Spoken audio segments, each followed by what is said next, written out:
I had an interview yesterday that I was asked a hypothetical question.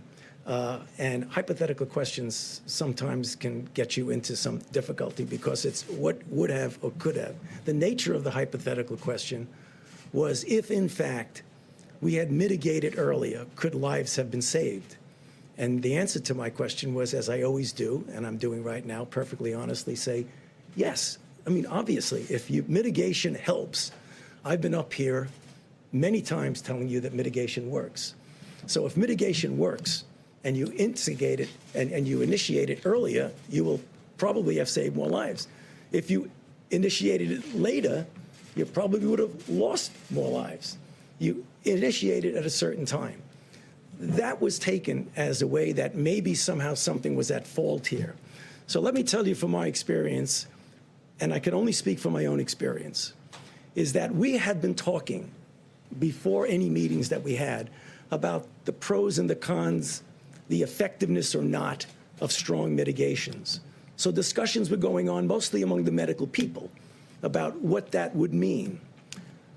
The first and only time that Dr. Birx and I went in and formally made a recommendation to the president to actually have a, quote, shutdown in the sense of not really shutdown, but to really have strong mitigation. We discussed it. Obviously, there would be concern by some that, in fact, that might have some negative consequences. Nonetheless, the president listened to the recommendation and went to the mitigation. The next second time that I went with Dr. Birx into the president and said, 15 days are not enough. We need to go 30 days. Obviously, there were people who had a problem with that because of the potential secondary effects. Nonetheless, at that time, the president went with the health recommendations, and we extended it another 30 days. So I can only tell you what I know and what my recommendations were. But clearly, as happens all the time, there were interpretations of that response to a hypothetical question that I just thought it would be very nice for me to clarify because I didn't have the chance to clarify. Thank you. The date on that. Excuse me, the date.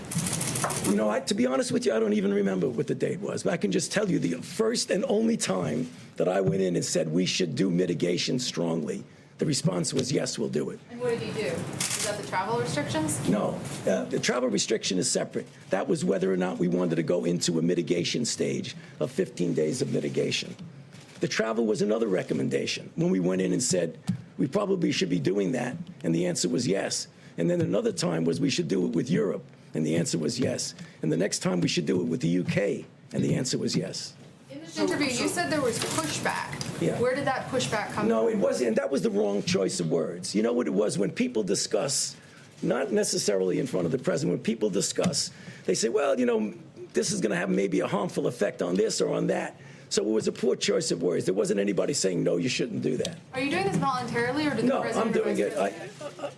Everything I do is voluntarily. Please, don't even imply that.